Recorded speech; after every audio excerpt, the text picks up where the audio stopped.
mine. Aduce aminte de tine când ai câștigat Miss Pământ în 2010. Da. Ia.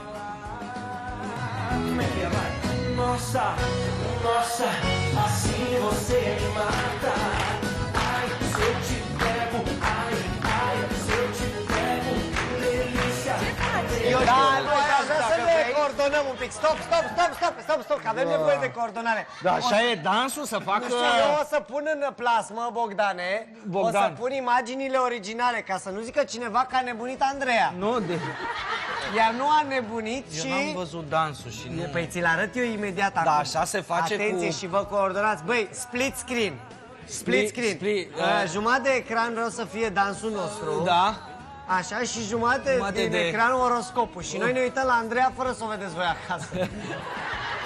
Ascundeți copiii. Da. Dacă nu aveți copii, faceți acum. Haideți. Atenție, cu sunetul din laptop. Vlăduț, nu încerca să scapi, că nu poți. Atenție. Nu, da. Am pregătit masca totului tot.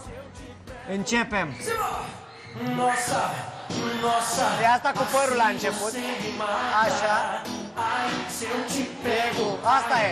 Ai, se eu te pego, delícia. Acum te faci ceva cu mâna. Demisia. Ai, se eu te pego, ai, ai, se eu te pego, hein? Așa. Aici e o bălângâneală, da? Da, la pasul ăsta nu ne interesează. Atenție. Și încă o dată.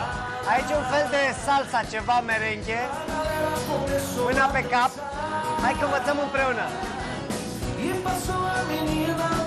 Asta e.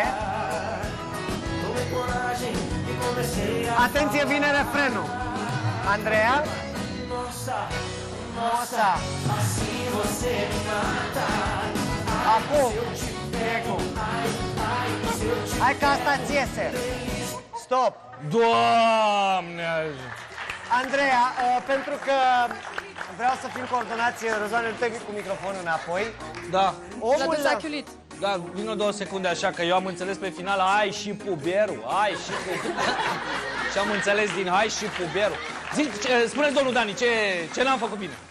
Ți coordonez de braci. Ați făcut totul foarte bine. Da. Ideea este următoarea. Da. Omul de dedesubt, da. omul care, șoarecele nostru de bibliotecă, documentaristul nostru Andrei Iuța, a aflat